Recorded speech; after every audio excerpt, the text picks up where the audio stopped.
Thank you very much, Tamar. Let me just turn up the volume on my end, which I kept a little bit low because of my sleeping daughter. Now that we've done that, let's double click, share screen, and here we go. So once again, my name is Ami Braun. If you've been with me before or not, born in the US, made Aliyah to Israel as a little kid. I've been involved as a tour guide in formal education for the last 20 years.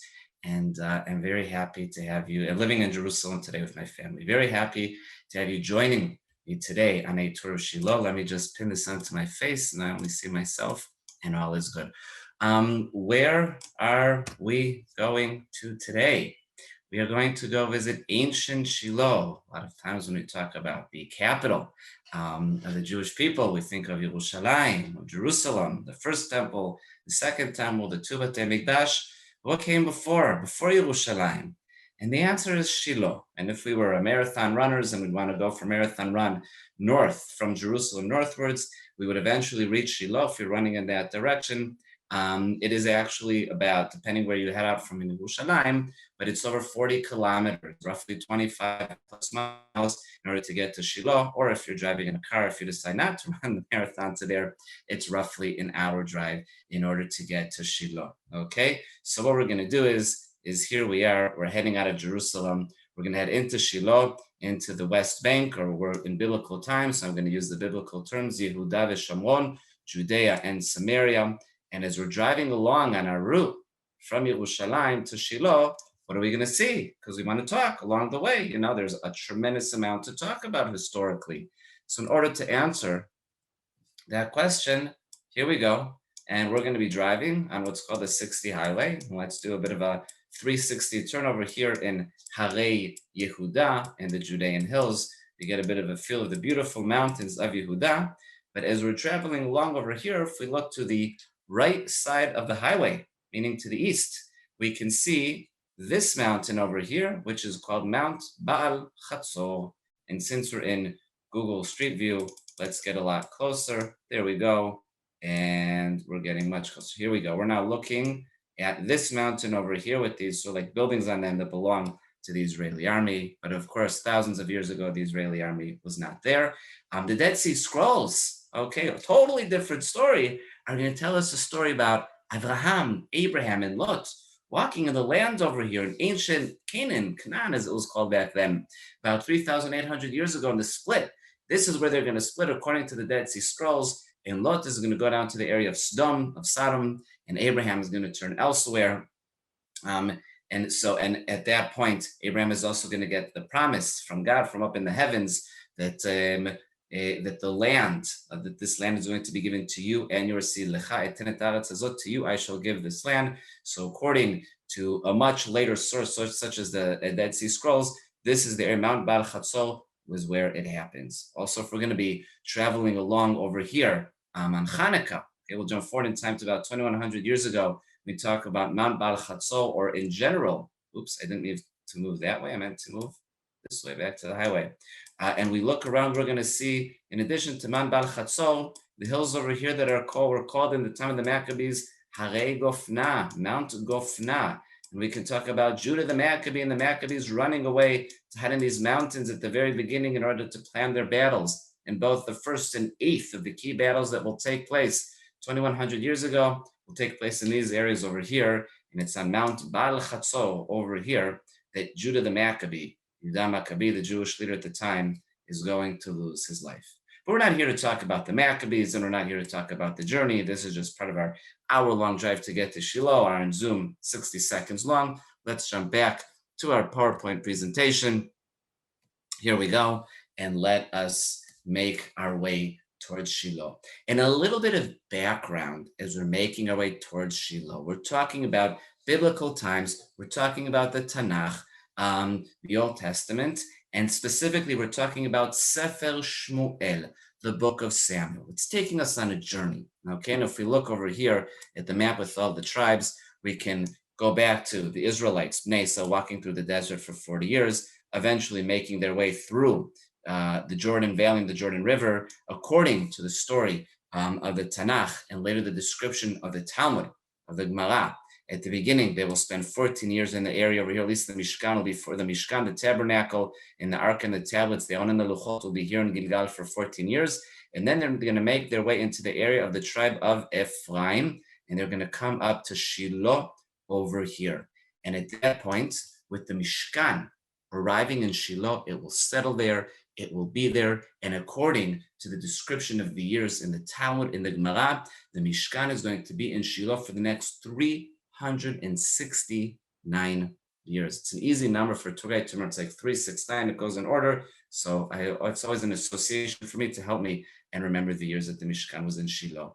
And you know what? As we're arriving in Shiloh, let's join a man who was his devout custom to go to Shiloh. Sometime about 3,100 years ago, he would go up to Shiloh every year, because what's in ancient Shiloh? Inside of ancient Shiloh, we have the Mishkan, we have the Tabernacle, we have the Aron and the Luchot, we have the Ark and the tablets. This man's name is going to be Elkanah, and we're going to be walking with him through the psukim, the passages of Sefer Shmuel of the book of Samuel. I can just imagine Elkanah and his two wives that we're going to meet in a minute, Chana and Pnina's children, making their way to Shiloh, and they're going to walk into from a town in the area of the tribe of Ephraim, these hills that we were just traveling through a moment ago, and that you can see in the background behind my head right now. And they're going to enter one town, and Elkanah is going to come to the residents and say, are you coming to praise the Lord, to praise Hashem at the Mishkan, at the Tabernacle in Shiloh? And I can imagine people answering him, well, maybe next year. I have my field to take care of right now. My family, I'm busy with my family. Come back again next year, maybe we'll join you. And this is going to repeat itself from one town to the next, until Elkanah will finally arrive with his family over here in Shiloh. Okay, and as the book of Shmuel is going to tell us, and you're welcome to read these psukim, these passages with me from your home. It says there was a man from Ramatayim of the Tzufits in the hill country of Ephraim, right? We're in the tribe of Ephraim right now, whose name was Elkanah, and that's the person we're talking about. He had two wives, one named Chana and the other Pnina. This man used to go up from his town every year to worship and to offer sacrifice to the Lord of hosts at Shiloh.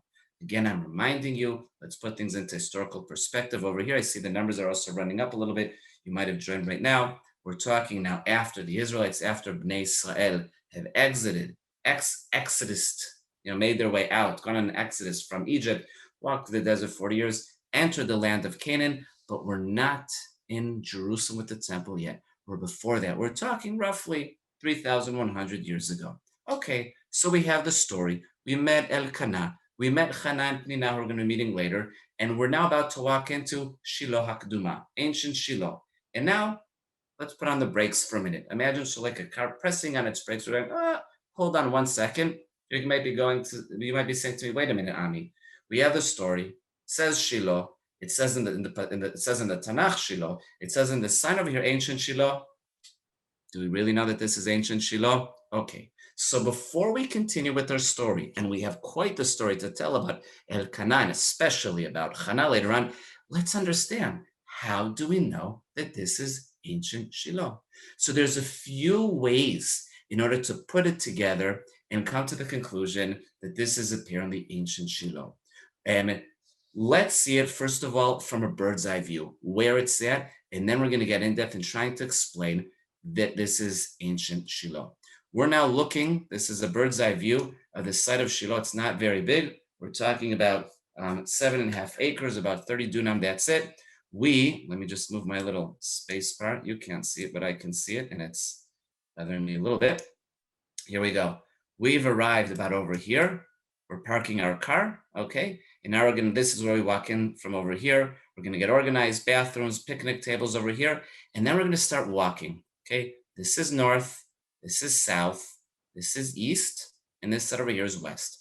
And we're making our way through. And what we're gonna visit today is an area of ancient churches and a mosque. You're like, wait a minute, we're on a Jewish tour here, right? This is a Jewish site. And my answer is yes, but other religions also came to here later. And this is going to be part of our trying to explain how we know that this is ancient Shiloh. So we're going to visit a couple of churches and a mosque that are in this area over here. And then we're going to enter the city from about over here. We're going to walk inside. We're going to make our way through. We're going to walk hand in hand with Elkanah, especially Chana, along the top of the hill. And then beyond the northern end to where we believe, apparently, the Mishkan, the Tabernacle, was located.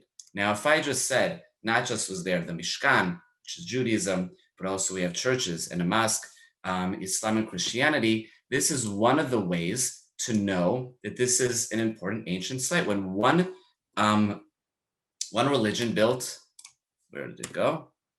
There we go, built structures one on top of the other. We had Judaism arrive to here over 3,000 years ago, okay, building the Mishkan, the Tabernacle. And then we have Christianity arriving to here about 1,500 years ago, building churches over here. And then after that, we have the Muslims arriving to here. We're talking about more of the Middle Ages, all right, several hundred years ago, and building a mosque. You're preserving the site regarding its sanctity. One religion is building something because of their traditions of what was there before. So let's meet these things, okay? Let's meet these sites. And first of all, we are going to meet, we're going to walk over towards this church over here. What we're looking at is a church that was originally built around 5th, 6th century, about 1,500 years ago. It was rebuilt again with the first archaeological exploration taking place over here by a Danish group in the late 1920s, early 1930s. They did 3 seasons of digging over here, and they found the remains of this basilica structure church over here, and they're going to rebuild it once again. At this point, 1,500 years ago, Shiloh is a holy site because of its more ancient traditions, and they're going to build this church over here. Now, this church is built in the shape of a basilica, like we can see in this picture over here on the left side, and inside of it, there are also many beautiful mosaics. One of them, right when you walk through the door over here, and you turn left and you look on the floor, what can you see? A Star of David. And you might be saying to me, wait a minute, Star of David in a church, what's the story? The answer is yes, because back then the Star of David didn't have meaning in Judaism. It was a beautiful geometrical form. But it's always fun to really feel like we're inside. So let's flip the screen a little bit. And here we go. And now we're inside the church. Okay. We actually will say hello to the people over here. We'll be quiet. We're not going to bother them as we're walking next to them. Anyway, we entered from over here. We came inside. There's a lot of different mosaics on the floor. We can see this basilical structure. Basilica really means that it's sort of split into 3. We have 2 aisles on the side, 1, 2, and then the main aisle over here. And we can see some of the mosaics on the floor. Now, some of the mosaics were ruined throughout history. You may be asking why. Mosaics are absolutely beautiful. There was, the word is escaping me, but it's called iconoclasm. Iconoclasm was something that a lot of times the Muslims did about 1,200 years ago, where they came up to the mosaics and they destroyed them. To them, it was more like idol worshiping. They destroyed it. So some of these mosaics over here were destroyed at that time. But they said, okay, we've discovered this church. Let's now make our way out and go back to our PowerPoint presentation. And since it's already June and it's a little hot as we're walking through Shiloh, I want you all to drink, or I'll drink as I'm talking and talking. Excuse me. And now I think it's time to move along. We're going to just walk a few more steps up the path, and we're now going to come to this structure over here. Now we can pass next to it, and it may just look like an old building, a pile of rocks, but it's telling us a story, okay? And what's the story? So the story is like this. What we have over here literally is one religion built on top of the other. What we have over here is this building over here was a mosque from here. Here's the years, 13th century mosque. Okay, meaning about 700-800 years ago from the Mamluk era. Mamluk mean are devout Muslims. Now this mosque over here, which is called Jama al Yatim, and there is meaning to this name. We're going to get back to the meaning of the name in a minute. Jama al Yatim was built on top of these floors over here, and these floors are remains of 2 churches. And in these churches, again, what did they find? You got it. They found mosaics. And on one of them is the name Shiloh, which is also going to help to explain that this is the original ancient Shiloh. But we're going to get back to that in a minute because I'm getting ahead of myself. So we have the mosque, and it's sitting on top of this whole area over here. These are floors from churches dating back to Byzantine era. As you can see, 4th century, 6th century, roughly 1,500 years ago, give or take a couple hundred years to here to there. And then as you're walking along, we suddenly bump into something interesting. And for me to see, I have to move my space bar. And that is, where's my red circle? Where did you disappear to? There you go. That's this, okay? This little stone over here, where the red circle just showed up, there's a little bump sticking up in the stone over here. And that bump is telling us a whole story, different story, not connected to the mosque or to the church. This stone is in what's called secondary use, meaning it was used for one building, one era in history, and then it was reused again whenever, 1,000 years later. But what is this little bump coming to tell us? So this bump is coming to tell us the following. Even when the first temple is later going to be built in history, okay, the Jews will continue to sacrifice with their own altars all around the country. And when you read the book of Kings or Judges or Samuel or whatnot, the prophets are always telling the Jews, stop sacrificing all around the country, all right? We want one centralized area. But the Jews will continue, the ancient Hebrews will continue to sacrifice until eventually a king such as Hezekiah or such as Isaiah are going to come, and they're going to simply get rid of these altars all around the country. This stone over here used to apparently have not just one little horn sticking up on it, but 4 all around the square stone over here, and it was an ancient little altar. When either Hezekiah or Isaiah comes along towards the end of First Temple era, and they get rid of these altars, what they'll do is they'll chop off the horns from different parts of the stone, but they'll leave just, one horn over here, all right? And this is going to be an altar that is out of use, which many years later, when the Christians come here, 1,500 years ago, the Byzantines, they'll use it as part of their church over here. Guys, the history over here is endless, which is pretty cool. And if we take a closer look at this rock over here, here we can see it. We see basically, here's the stone over here, and what we can see in the stone over here is this little horn that's sticking up, and there used to be 4 of them all around this rock. And as it says in the book of Kings 2, however, the shrines, this is a little shrine, however, the shrines were not removed. The people continued to sacrifice and make offerings at the shrines. When they were finally removed, the different corners on the stone were lopped off. You can easily just walk by the stone and not even notice it. So it's fun to point these things out. So we spoke about different religions, one on top of the other. And I started also talking about what's called the preservation of a name, all right? What we can see over here is a mosaic. The original is in the Samaritan Museum. We can see an exact replica in Shiloh, and that's the picture they took over here. And what is it going to say over here? It's going to say over here, in Greek, it's going to say, our Lord, JC, have pity on Shiloh and its inhabitants, amen. 5th century, it was found in the church, okay? This is a church saying this, the name Shiloh. When you preserve the name throughout history, and there's different ways to preserve names. One of them is the name's written in the place, and that's what we can see over here. That also helps us with understanding that this is ancient Shiloh, and the traditions continued throughout history. The next thing I want to talk about is geographical explanation. We have a very exact geographical explanation as to where Shiloh was located and the geography around it. And where's this explanation? In the Tanakh, okay, in Sefer Yoshua, in the book of Joshua. And what I'm going to do, the sound is on, I'm just double checking. Here we go. I'm going to give a short explanation in a video that I created along with my wife. We were preparing this tour about the geography and where we're located. So here we go. Welcome to Ami Israel Guide. We're now standing in ancient Shiloh. And one of the ways to know that this is ancient Shiloh is via the geographical description in the Tanakh and the Bible and the Old Testament over here. That's in general how we know to connect sites today from ancient times. So what's the description of Shiloh in the Tanakh? It says like this. It says at the end of the book, the last chapter of the book of Judges, they said, the annual feast of the Lord is now being held where? At Shiloh.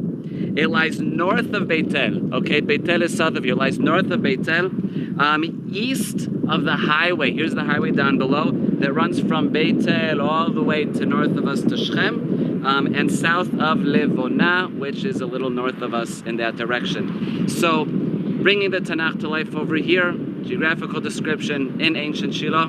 Come on over.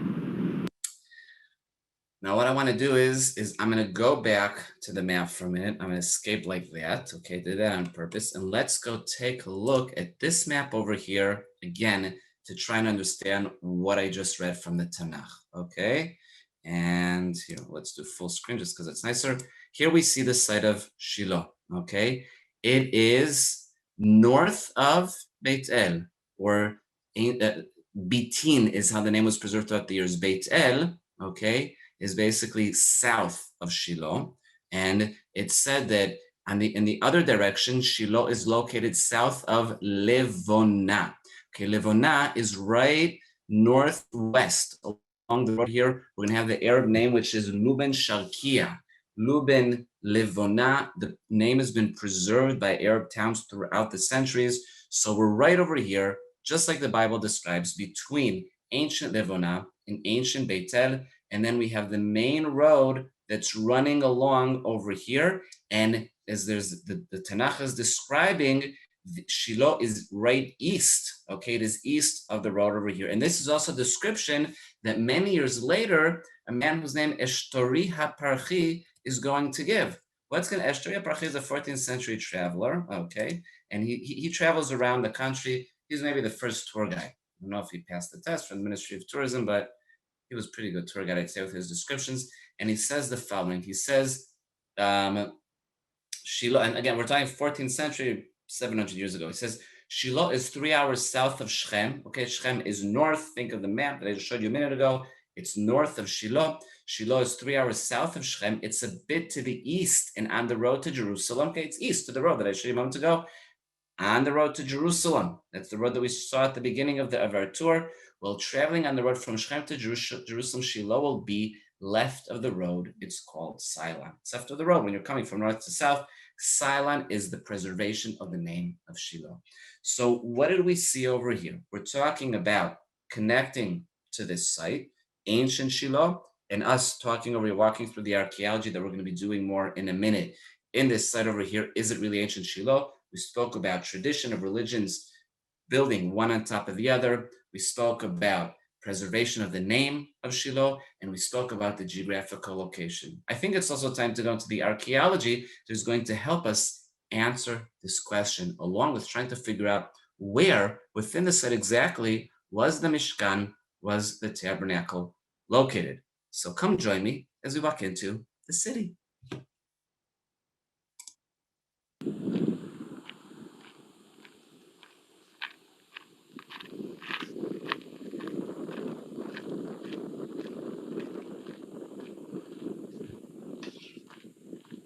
Yeah, I shouldn't have done that. I apologize about that.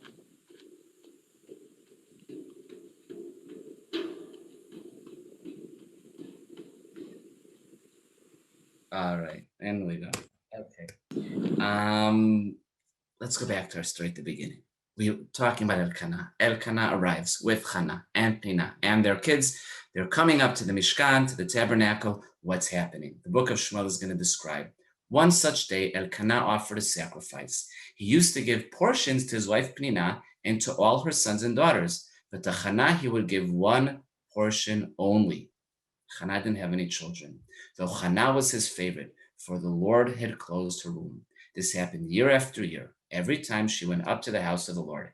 After they had eaten and drunk at Shiloh, Chana rose, and the priest Eli was sitting on a seat near the doorpost of the temple of the Lord. Chana was upset. They're going every year. Every year she's praying for a child. The other wife, Pnina, has children. She has no children. She wants children. She's going to stand up, and she's now going to walk into the Mishkan, into the Tabernacle. We've walked through Shiloh. We'll get back to more of the city in a little bit. Join me now, after we've cut through the city, and let's walk hand in hand with Chana as we enter into the Mishkan, and then we're going to join her in a prayer and a conversation that she's going to have, and we're going to see how it affects our lives all the way till today, over 3,000 years later. So here we go. Now we've walked through the city, and we're now walking into the Mishkan, into the Tabernacle.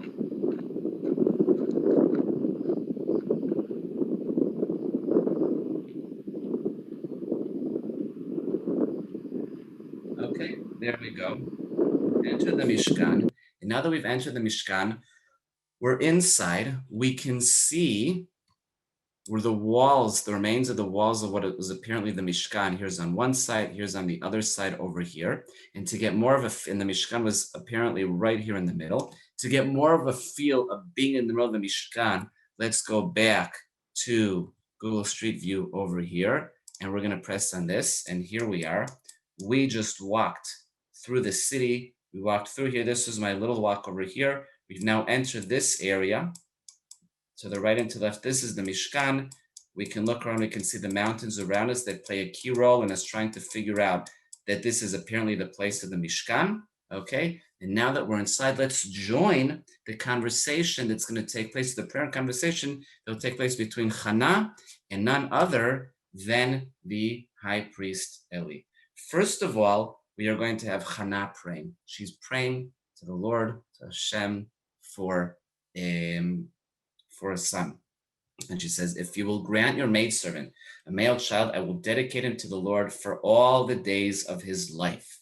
Meaning she's going to give him to over here to work in the Mishkan, in the Tabernacle with the high priest, with the Kohen HaGadol, whose name is Eli. Now Chana was praying in her heart. Only her lips moved, but her voice could not be heard. Eli, the high priest, the Kohen HaGadol, sees her, and this leads to conversation between the two of them. Eli says to her, how long will you make a drunken spectacle of yourself? Sober up. He sees Chana sitting there and just moving her lips. He thinks she's drunk. Chana replies, no, I'm not drunk. Oh no, my lord. I'm a very unhappy woman. I have drunk nor wine, nor other strong drink, but I've been pouring out my heart to the Lord. When Eli hears this, he understands, and he says to her, and go in peace, said Eli, and may the God of Israel grant you what you have asked of him. Now, over 1,500 years later, the Talmud, the Gemara, is going to be written, and the Talmud is going to learn from this conversation halachot, Jewish law of how to pray today, which affects us. When you pray today, it comes from over here. And what is it going to say with this bird's eye view of the Mishkan, of the Tabernacle? What is it going to say in Tractate Shabbat regarding what we learned right now from how Chana was praying and from her conversation with Eli? What do they learn? What do we learn regarding how we pray today? It's pretty cool. It says like this, Rav Himnuna said, how many significant halachot can be derived from these verses of the prayer of Chana? As it says, and Chana spoke in her heart, only her lips moved, and her voice could not be heard, so Eli thought her to be drunk. All right, that's the passage. What do we learn from there? The Gemara elaborates. From that which is stated here, and Chana spoke in her heart, the halacha is that one who prays must focus in his heart on his prayer. That is what is derived. And from that which is stated here, only her lips moved, the halacha that one prays must enunciate the words with his lips, not only contemplate them with his heart, is derived. And from that which is written here, and her voice could not be heard, the halacha is that one is forbidden to raise his voice in his Amidah prayer, Shmona Esrei, the silent prayer in his Amidah prayer, as it must be recited silently. From the continuation of the verse here, so Eli thought her to be drunk. The halacha said that a drunk person is forbidden to pray. That is why he rebuked her. From Chana's prayer over 3,000 years ago, and the conversation she had with Eli, 1,500 years later, the Talmud is going to write this, and this, when we go to synagogue or whatnot, today we pray, affects our prayer today, which is pretty cool in my opinion. But what happened with Chana? What's the rest of the story? What happens afterwards? Well, what happens afterwards, is within a year, Chana is going to give birth to her eldest son, Shmuel, Samuel. She's going to say, first of all, I'm going to take care of him. He's a baby. When he was old enough, a few years old, she's going to bring Shmuel, just like she promised, to the Mishkan, to the Tabernacle, to serve over there under the Kohen HaGadol, the high priest Eli. And then she's going to sing. In the second chapter of Shmuel, there is the beautiful Tfilat Chana, which is much longer than what I wrote over here. I just put in a little excerpt over here. And it goes, the Lord deals death and gives life. This is a prayer of praise. The Lord deals death and gives life, casts down into Sheol and raises up. The Lord makes poor, makes rich. He casts down, he also lifts high. From the dust, lifts up the needy from the dunghill, setting them with nobles, granting them seats of honor. For the pillars of the earth are the Lord's. He has set the world upon them. This is a tefillah, a prayer of thankfulness. Many, many years later, in the 20th century, in 1928, Rachel, the poet, Rachel HaMeshoreret, Rachel Blubstein, is going to write a poem which she also writes about her yearning for a child, and she's going to mention Chana et Shiloh. And the reason that I wanted to bring this was to show you how alive the Tanakh can be today in our daily society. Now, Rachel, which you can give a whole class just on Rachel, the poet, Rachel, I'm sure, a very famous poet. She lived from 1890 to 1931. She never had children. She's sick a lot of her life with tuberculosis.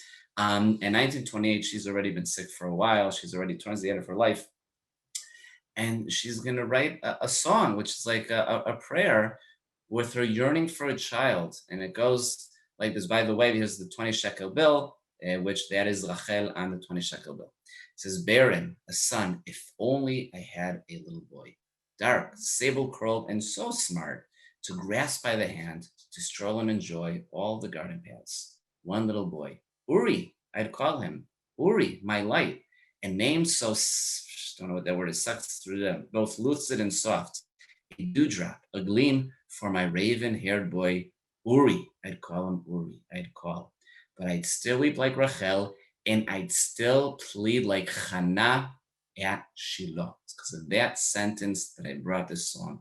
I'll await him, I'll await him. So the Tanakh, also today in daily life, in many different ways sometimes we wouldn't necessarily expect.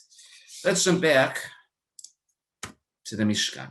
Okay, we've been walking through Shiloh. We were talking about how we can know in archaeological terms that the ancient Shiloh that we're walking through today, that this is really Shiloh. And now my question is going to be, within this area over here, within where we're walking around, where's the Mishkan? Where's the Tabernacle?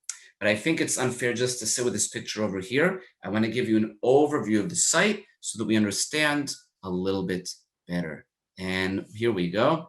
And let's now go to the top, and we have an overview of the site of Shiloh. Okay, this is all of it over here. Let's take a look. We're looking south, all right? The top of the screen is the opposite of a map, usually meaning this is towards south. We came in from the other side. The churches and the mosque that we're talking about were on this side of the map. And then we entered the city. We walked on the other side. This is sort of like is where there's a video presentation today in Shiloh. It's the top of the hill. We were walking on the other side of the top of the hill, making our way through. And then we came down. When I walked into the Mishkan, I was walking over here after I'd already walked through most of Shiloh. And then we came to the area of the Mishkan that is right over here. Okay, what we can also see, we can see valleys. When we're looking to the west, we can see a valley to the west, a valley to the north, and a valley to the east. Now that said, there's a few ways to try and come to the conclusion that this is apparently the area of the Mishkan. There's a few different ideas as to where the Mishkan, the Tabernacle, was on the site, but the dominant feeling and decision and understanding is that it's in this northern end over here that this is the area of the Mishkan. So let's pop back for a minute to the PowerPoint, and here we go. And here's the thing. I want you to take a look. What we can see when we enter the area of the Mishkan is the natural bedrock which was quarried into. Apparently, during the time of the Mishkan, apparently over 3,000 years ago. And what we have over here is between one quarried side of the bedrock over here, which is on the southern side, and the other quarried side over here on the northern side. The difference between the two sides, the width is 25 meters. That's close to 80 feet, okay? And on one side, the south side, and on the north side over here, the lines are going to run straight all along. Just think of like, I don't know if I call it an H, two long lines, and then, you have the line running through the middle over here, which the distance between the two sides is 25 meters. Now, I wrote 50 meters over here, but actually, if you can walk along the walls here for double that amount, for about 100 meters or 300 feet. Why am I getting to the numbers over here? Because what's the size of the Mishkan? What's the size of the Tabernacle? The Torah is going to tell us in amot that is 100 amot long and 50 amot wide. In meters, that is 50 meters long and 25 meters wide, roughly. Once again, between the two sides over here, we have the distance of 25 meters, and we run along or even 100 meters, but we'll just stick to the 50 meters that's important, or it's relevant to us over here. That is an indicator that it's very possible that this was a site of the Mishkan because the sizes fit.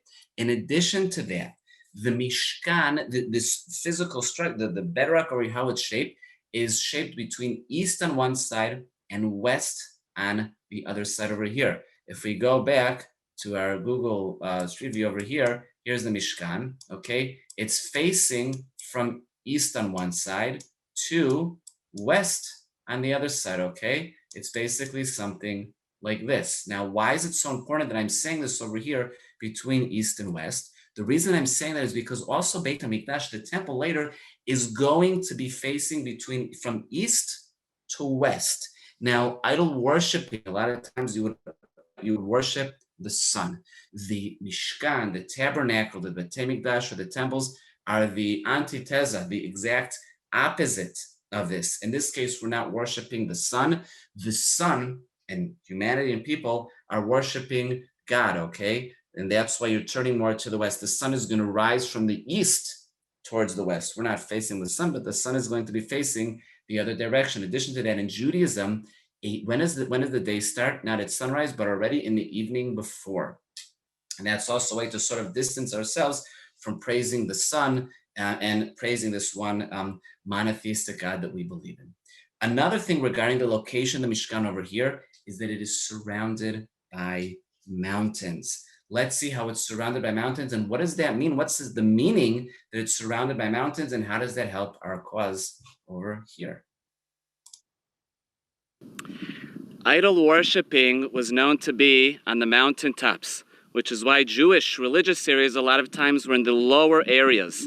And we're standing right now on the border, in the tabernacle, in the Mishkan, and we can see how we're surrounded by mountains. It says in the book of Dvarim in Deuteronomy about the tribe of Benjamin, Uven Ktefav Shachen, he resides sort of between his shoulders, describing geography. We're between the shoulders of the mountains over here, and we can see how over here these mountains are surrounding the Mishkan, the tabernacle, and we're in the low area. It's really cool. Here I'm going to quicken it up a little bit because the main area of the mountains is back once again over here. It's pretty cool to see. Let's go back to the beginning because I do want to remain. Let's do like that.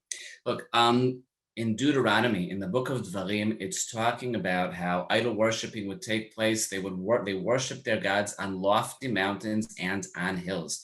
Over here, now the area around ancient Shiloh are mountains, but here in Judaism, we're not on the lofty mountains. We are lower down, which will connect us to the next pasuk, the next passage from Deuteronomy, from Dvarim, which says, ever does he protect him as he rests between his shoulders. The description for the tribe of Benjamin is that Benjamin is surrounded by hills around, and this is also used regarding the place of the Mishkan or later the temple, that the temple in Jerusalem or the Mishkan, the tabernacle, are not on the highest mountains, okay? There are shoulders, mountains around where the holy site is located, and we're lower down, surrounded by mountains. And let's get a better view of how we're surrounded by mountains with this Google Street picture over here. I don't know what I would have done had I not found this picture. It's like perfect to help me out over here. Take a look. If this is the Mishkan down below, okay, we are surrounded by mountains. We're looking now to the north mountain over here, higher mountains, and we're looking over here to the east. We're surrounded by mountains. Another thing that's important is protection. This area, the northern part of the hill, is the most protected part of the city. You are protecting your holy site, the Mishkan, the tabernacle.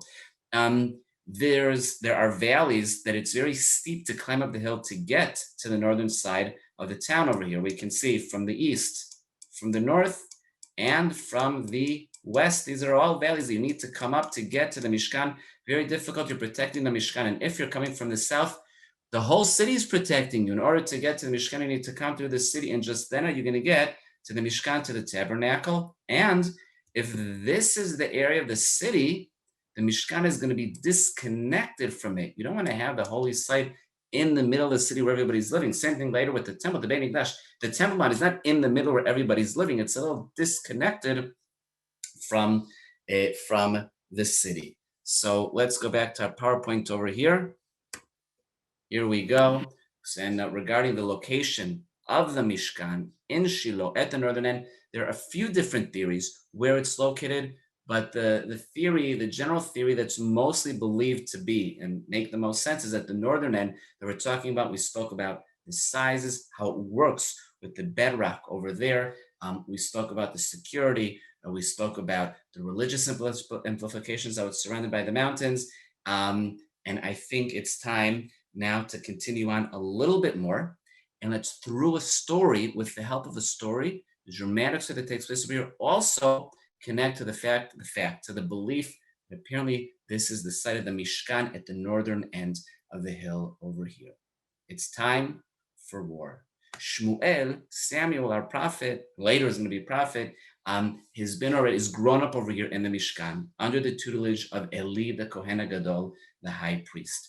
But at a certain point, the book of Shmuel, Sam is going to tell us that God is going to actually turn to Shmuel and say to him, listen, I'm going to take the leadership away from Eli and his family because of the bad activities that his two sons, Hofni and Pinchas, have been doing, and I'm going to give them to you. Eventually, there will be a war between the Hebrews and the tribe of Ephraim and the Plishtim and the Philistines, all right?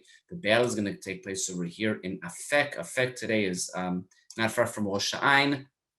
Not far, if you don't know where Rosh Hashanah is, it's not far from Tel Aviv. We'll just put it like that. It's on the coastal plains of Israel. And what's going to happen is the soldiers from Ephraim are going to come out of the tribe of Ephraim and Shiloh. They're going to make their way to Afek, and they're going to lose in the battle to the Philistines. So they're going to come back to Shiloh in order to take the Aron and the Luchot, the Ark of the tablets, with them to battle. And so the troops, as it says in the book of Shmuel, so the troops sent men to Shiloh, and they brought down from there the Ark of the Covenant. They brought him to the battlefield. The Ark did not help. The opposite happened. The Philistines fought. Israel was routed, and they all fled to their homes, and the Ark of God was captured. It fell into the hands of the Plishtim. It fell into the hands of the Philistines. At that point, a runner is going to make his way back to Shiloh to tell everybody over there what happened. Okay, it's a run of several hours, and everybody in Shiloh is sitting there waiting to hear what happened in battle. Okay, they took the Ark and the tablets, the only Luchot, what happened. The runner is going to come and listen to the description, okay, of how the runner makes his way through the city and arrives at where Eli was waiting to hear the news. Again, I'm reminding you, this is the entrance to the city. This is the area of the city in the background behind the psukim, and this on the bottom of the screen is the area what we believe is the Mishkan. It goes like this: the man entered the city to spread the news, and the whole city broke out in a cry. So first of all, he enters the city over here, and he's saying what happened. Everybody's starting to cry. He hasn't met Eli yet, okay? And when Eli heard the sound of the outcry and asked, what is the meaning of this uproar? The man rushed over to tell Eli, meaning it makes sense that this man made his way through the city because he has to get to Eli. If Eli was sitting at the entrance to the city, he would have been the first one to know. But apparently Eli is not sitting at the entrance to the city because everybody else hears about it, and Eli just hears what's going on. So Eli is apparently sitting, what will make sense is beyond the city at the entrance to the Mishkan, the Tabernacle, which will again help to make sense that it's located over here. And when Eli heard the sound of the outcry and asked, what is the meaning of this uproar? The man rushed over to tell Eli, the Ark of God has been captured. When he mentioned the Ark of God, Eli fell backward off the seat beside the gate, broke his neck, and died. And with that, the Aron was captured. Eli and his family lost the Kiuna Gdola. His two sons, Hofni and Pinchas, were killed in the battle with the Philistines. Apparently, Shiloh was destroyed, and we'll get to a source for that in a moment. And Shmuel is going to start walking around as a judge and as a prophet, and later that'll lead to the monarchies of Shaul and David, but we're getting ahead of ourselves. We're not going to get to over there today. At the beginning of the tour, I mentioned that there was a mosque that's called Jama el Yatim. Yatim in Hebrew Yatim is in Arabic, but it's similar to the Hebrew word Yatom, which means an orphan. Can this be a distant echo from what happened after Eli dies, when he hears what happens to the Ark? Because after Eli dies, his daughter-in-law, the wife of Pinchas, okay, the son of Eli, who was also killed in battle, his daughter-in-law is going to give birth, and she's going to die. She's giving birth. And on her death, she's going to say, we've lost the Ark, and I'm going to call my son Ikavod, meaning a lack of respect. And he was then an orphan because he'd lost both of his children, his parents. Is this an echo of Jamel Yatim, the orphan, this mass that has the name orphan in it? Maybe, who knows? But as we continue walking along our hill over here of Shiloh, we've left the Mishkan and we're now on the western side, and we're already making our way back to the entrance. What we're coming up to is we're just right outside the city. So like this is the wall of the city over here. And we're actually walking around storage areas that were right outside of the city. And when the archaeological excavations were going on, I'm now talking about the early 1980s, there are about 30 jugs of what's called the lip and neck variety that were found. We can see one over here. We can see another one over here. Okay. This is outside. So like a replica. This is the original that's in one of the originals that's in the small museum that's in Shiloh. We can also see this beautiful jar over here with the many handles on top of it. Was also, and they date back to 3,100 years ago. The lip and neck variety is an Israelite shaped jug. In addition to that, what was found over here was 80 centimeters of ashes. And within these ashes, they found burnt raisins that were dated back to 3,100 years ago. They also found burnt remains of grains in a different part of the site that were dated back to 3,100 years ago. This is going to hint to us to the destruction and the burning of Shiloh 3,100 years ago. We'll also have over here is what's called a four-roomed home. 4 rooms in a classic Israelite home dating back to 3,000 years ago. And if we want to talk about some of the sources that are hinting to us about what happened in Shiloh, sources that were mentioned later, we can first of all open up the book of Psalms where it says, he forsook the tabernacle of Shiloh, the tent he had set among men. He let his might, he let his might go into captivity, his glory into the hands of the foe. So we lose the ark. Several hundred years later, Jeremiah, the prophet, who lives with the destruction of the first temple, again, we're now jumping forward several hundred years later, he writes, just go to my place at Shiloh, where I had established my name formally, and see what I did to it because of the wickedness of my people Israel. Is Jeremiah hinting to its destruction by the hand of the Philistines? Is this the layer of ashes that were found over here that Jeremiah is describing the destruction? The destruction very well could be. And if we just want to sum up a little bit of the history of Shiloh, we're starting to wind over towards the end of the tour. We can talk about Shiloh at the beginning. I didn't even get into this topic because there was so much else to talk about. But even before, at the very beginning, I was talking about the Israelites walking through the desert 33, roughly 100 years ago, making their way through the Jordan Valley into the Gilgal, starting to conquer Canaan. And after 14 years of battling, and dividing a part of the land, the book of Joshua will tell us that they are going to arrive in Shiloh. And when they arrive in Shiloh, they're going to start splitting up. They still have 7 more tribes that need to split up the land, and they'll take care of that from Shiloh. And as it says over here, the whole community of the Israelite people assembled at Shiloh. We're still with Joshua, just coming from after walking in the desert 40 years, arriving in Shiloh way before Shmuel, and they set up the tent of meeting there, and the land was now under their control. Joshua cast lots for them at Shiloh before the Lord, and there Joshua portioned the land among the Israelites according to their divisions. This is in the beginning, before the stories that we said right now. And if we want to jump to much later, to after the destruction of Shiloh and the destruction of the first temple, and even the destruction of the second temple, we're talking over 1,000 years after all these stories that we've been talking about in Shiloh over here with Shmuel and the destruction and Eli and Chana, that it's going to talk in the Talmud about Rabbi Chia bar Avin in the 2nd century, 1900 years ago. Rabbi Chia bar Avin said that Rabbi Yoshua ben Korcha said, an old man reported to me, one time I went to the ruins of the Tabernacle in Shiloh, and I smelled the smell of the incense from between its walls. There's presence, though there's ancient Canaanite presence in Shiloh before the Jews came to there 3,500 years ago. There's the story of the Mishkan, the Tabernacle that we spoke about 3,200 years ago. There was Jewish presence in Shiloh during First Temple era from 3,000 years ago all the way through to the destruction of the First Temple 2,500 years ago. And again, we have burial sites and caves from Second Temple era from over 2,000 years ago, also in Shiloh. And of course, we spoke about both the Christian and Muslim presence, 5th, 6th centuries, and in the Middle Ages. And we can also drive out of ancient Shiloh. Ancient Shiloh is next to modern day Shiloh, a town that was inaugurated in 1978. And what the residents of Shiloh did in modern day Shiloh, which is right overlooking ancient Shiloh, is they built a synagogue that was in the shape of the Mishkan, of the Tabernacle. Right? This is what it used to look like from outside the ancient Mishkan. And this is what the synagogue will look like today. And if we enter inside the door over here, here we go. Instead of what they did inside was really cool. They reenacted a lot of some of the vessels that were inside of the original Mishkan and later the temple. First of all, we can see the bima. We read from the Torah over here. It looks like an altar. We can see the horns, 1, 2, 3, and a fourth over here. And if we walk onto the bima, we see this picture over here. And this is where you read from the Torah. And it is supposed to remind us of Lechem HaPanim, the showbread table, and where we can see where the 12 loaves, 1, 2, 6 and 6, 12 loaves are put over here. And in front of that, what do we have? The parochet that is covering the ark with the Torah inside, and on it is the menorah, the 7-branch gold menorah. So that's, in my opinion, it's pretty cool.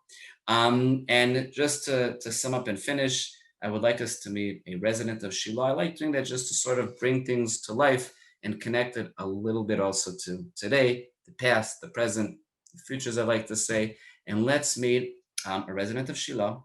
Her name is Lisa Rubin, who's going to talk a little bit about why she lives, or her connection to the place, and she's living in Shiloh. And before I started, for some reason, the sound and Lisa's face don't always connect. I apologize up front, but the sound is supposed to run well. And worst comes first, you can listen to what she is saying. And here we go.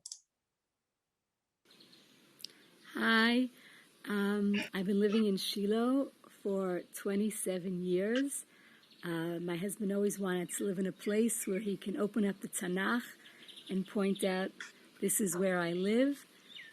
Shiloh is a very special place. This is where the Mishkan stood for 369 years. I'm sure that you saw in the virtual tour with Ami, the beautiful site. Very special to live here. The peace and quiet in the hills of Ephraim here in Shiloh. And just being so close to the site of the Mishkan, I try to walk down there once a week. It's good for the soul and for the body, the exercise, and just reconnecting to the site where Chana davened for her son Shmuel. And I can't tell you how special it is to just stand there and be in a place where so much history took place from the beginning of when the tribes were divided. Yoshua bin Nun divided the tribes right here in Shiloh. Very special. And now, thank God, we are a growing community. We're, I would say, at least 400 families and growing. We have new communities being built all the time. We now have a new plan for over 100 new homes. Really beautiful. And I recommend, if you haven't been here yet, you're welcome to come out for a visit. It's a beautiful place. Just the whole area, there is so much history. This is really the biblical heartland. We could talk about the story of Beit El, Shiloh, Malei Levona, continue on north to Shechem, Elon Moreh. A lot of history out here. And it's great that you're having a virtual tour. It's a beautiful place. And again, you're welcome for a visit. Just give me a call. And Batzlacha. And with that, I'll say thank you very much. So we'll open up now to questions. I'll just say if it, for whatever reason, you have an opportunity to ask a question or you want to contact Lee personally for anything, here's my email. You're more than welcome to. And let's stop share and open it up to questions. Well, I mean, first of all, thank you for, again, managing to bring alive a place which doesn't seem very alive. We can see from the background behind you, but when you speak about it, we can imagine the way it used to be, the past. So if anyone has questions, this is the time. We'll start with a question from Judith. Judith wants to know, you mentioned that 3 hours traveling time. Was that by foot, by animal, presuming it wasn't motor vehicles in the 14th century? 3 hours, I said 3 hours? No, did I say 3 hours? I don't remember saying 3 hours. It's travel, however, if I said that, I didn't mean to necessarily say that.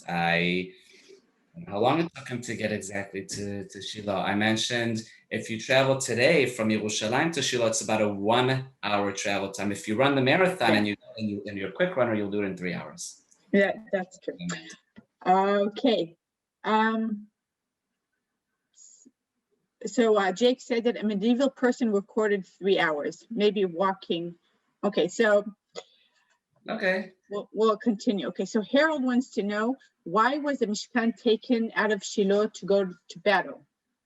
For motivation. They lost the first battle, and they felt that if they brought the Mishkan with them to the next battle, it'll give them motivation, and it'll put fear into the hearts of the Philistines, which it did at the beginning if you read the story. And the Philistines had to rally themselves to get over the fear and continue and fight against the Jews. So Cindy wants to know, did they only knock off 3 horns off the Rubin Mizbeach, or was the one that was found a fluke? You actually find it in several places. Our archaeologists have found remains of altars like that, where they knocked off 3 and they left just 1. It's basically like saying, look, you can't use it as an altar anymore. We've made it pasul, and you can use it for anything else now, or let's just bury it somewhere, whatnot. But no, they found several like that. Okay, there's a few more comments about the 3 hours. Apparently, it's a source from the 14th century.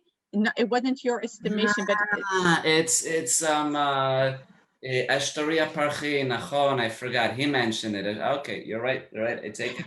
Nachon. Oh. No, everyone's listening carefully. So everyone, your audience remembers the details. Right, Ashtaria Parchi. When the 14th century described it, it's a 3 hour walk. What did he say? He said, let's see it exactly. Everybody's remembering. Well, I'm not going to go back to it. Come, let's go back. Nachon. Here we go. Shiloh is 3 hours south of Shechem. Nachon. It's from Shechem. In Nablus, it's a 3 hour walk in order to get to Shiloh. Look, if I had time and you had patience, I'd open Google Maps and see the exact distance in miles between Shechem and between Shiloh. But yeah, it's a 3 hour walk from Shechem, which makes sense. They're not that far from one another. All right, so because it's less than half an hour drive. From Shechem to Shiloh, probably about 20 minutes. I haven't done the drive in a bit of a while. Okay, so another question. How was the ark taken back from the Philistines? You got to open up the book of Shmuel to answer that question. There's a whole journey. But long story short, now what happens is, according to the story of the book of Shmuel, as a result of the ark being over there, there were diseases that started to hit the residents of the Philistines, and they realized that the ark was not supposed to be with them because it's bringing about these diseases, and they were getting very sick and dying. So they sent the ark and the luchot out, and they made their way up, being led by bulls towards Beit Shemesh. And over there, the residents of Beit Shemesh will see it, and King David will come along, and with that, the journey up to Jerusalem will begin. There's going to be a few stops along the way, but it made its way out of the towns of the Philistines because it was, according to the stories in the book of Shmuel, and it was creating diseases and bad things among the Plishtim. Open up the book of Shmuel, read the story. It's quite fascinating. Okay, another question. Why did the Mishkan become so unapproachable in the later temple period? Are all parts of the terrain of the Mishkan approachable in Shiloh? What do you mean by unapproachable? I don't exactly understand the question. People lived there. People lived in Shiloh during First Temple era. There are archaeological findings from 10th to 6th century before the Common Era. Just a second. I have to open my window over here. Just a minute. I'll be back. 1 second. Sorry, I closed it because of background noise before. I'm starting to fry. But there were residents there 10th to 6th century before Common Era, meaning first temple era. So I mean, the decision wasn't to build a temple there. It was built in Jerusalem, but there were people that came back to live over there again. I hope I answered the question because I'm not exactly sure I understood it. And if not, I'm sure anyone can turn to you personally. I also hope we answered the question. A general question that comes up, that we tape all our sessions with Ami Braun and with all our other lectures. Anyone who has signed up to this session will get an email with the link to the taping, and it will be on the Bet Avichai website. So if you want to make it up, send it to anyone else. You'll all get the link. Ami, thank you very much for this tour. And I think it's an interesting preparation for the next few weeks in which, as in Jewish tradition, we look back to past tragedies in our history, and adding knowledge is part of what we do here. Thank you very much, everybody, for joining us. And we have some interesting English events coming up. So please follow our newsletter and our website. And we hope to see you at future events at Bet Avichai. Good evening. Good evening.